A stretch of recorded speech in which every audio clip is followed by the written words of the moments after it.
I have this sort of secret, like almost fantasy that I can become, with enough friendliness, I can become friends with almost anyone, even if I completely disagree with them, even if, even if Can you love bomb people with friendliness? Yes, Can you? totally. I Really? mean, why Does that not? work all the time? Or... I've made friends in, Houston, Texas. I've made friends with guys from Louisiana on the rigs. I've made friends with, old mate in like Roma who just looks at me and is like, what is this person doing wearing an akubra over her funny looking tea cozy?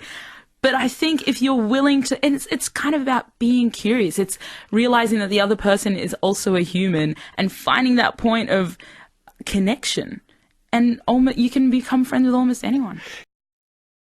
Weirdly, Richard, I think there's an element of excitement for me about the adventure of being someone who doesn't inherently belong. I guess I love the challenge of being like, you don't think I belong here? Let me show you what's up.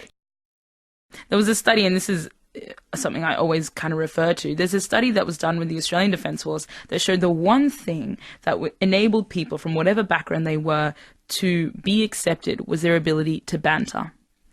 And for me, banter in Australia has been the one way that no matter where I'm at, no matter what environment I'm in, I can find acceptance. And so it's about learning how to speak the language of the group. And if the language is, let's see who can take the piss the most, well, mate, I'm going to show you how it's done.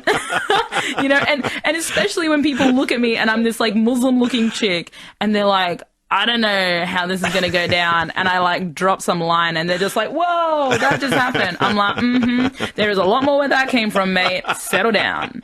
And you get that reaction. And so all of a sudden you've created a space for a new, intimacy, actually, isn't it? I guess so. Yeah, sometimes guys do that. They kick it around so you can then say appalling things to each other so you can relax in front of each other. Exactly. It's a kind of an intimacy, isn't it, that you get past the preciousness. But sometimes that can go the other way too, though, can't it? Sometimes that kind of banter and joke can be a little bit like, trying to put you down under the thumb. It's a lid. There can be a bit of... insidious kind of it can be a bit of a like... malicious. Yeah, there can be a bit of an edge of... don't you forget we run things around here, don't you? Have you encountered a bit of that as well? Definitely. And I think as you said, the flip side of the banter is that people then excuse a whole lot of inexcusable behavior by saying it's just a joke or it's just, in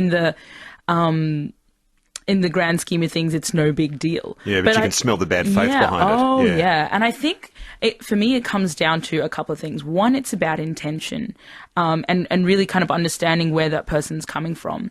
And then two, and this is something that I've had to learn and I'm still learning, is how you draw that line as to what's acceptable and what isn't.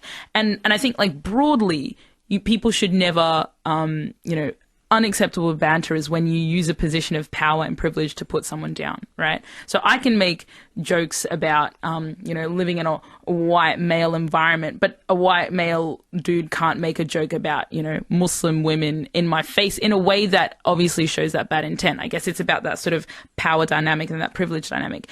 And even if they do, I guess it's about, if I find it unacceptable and I'm the one that can say it's acceptable, right? Like they can't be, I think it's when people sort of say, no, it's fine, it's just a joke. I'm the one that gets to decide if it's a joke. And if I think that it isn't a joke and it isn't acceptable, I have to draw that line. Now, that was something I found really hard to do when I first started, because it's hard if you're the only woman, if you're the only brown woman, if you're the only Muslim woman in an environment, to sort of stand up to a group of dudes that are obviously... they share an intimacy that you haven't kind of infiltrated that group yet. You are not one of the group. You will, in fact, the fact that I'm a woman means I will always be outside that group. To sort of stand up and say, hey, mate, that ain't right. That's not cool. That was too far. And that has taken me years to kind of get to that point.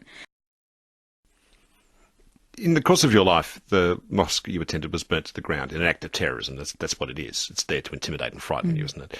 On the other hand, the community in Australia has reached out to you again and again. You've been invited onto the board of the Queensland Museum, boards of other organisations. You've been supported when you've wanted to do things, included in Christian churches, in Christian colleges, all these things. I don't know, is it easy for you to identify as Australian, be happy about that? What do you think about all that, Yasmin? It's a fascinating question. I think, but it's so easy for me to answer because I feel like I don't belong anywhere else. Like for me, Australia is a place that I feel Australian. I call myself Australian. I feel like I belong in Australia. I feel like I belong in Australia to the point where I own it enough to be able to criticize it and want to improve it. You know, like I feel secure enough in my Australianness that I feel the need to be like, yeah, we're good, but we can be so much better. Yeah, we're doing all right and we've done all right, but we have a lot to live up to if we're going to live up to the expectations that we have of this country. I know I feel that way though because I had the support that you're talking about. I've had investment from Australia. Like Australia has invested in me in the same way that I have invested in Australia. But I also am so aware of the fact that that is not everybody's experience.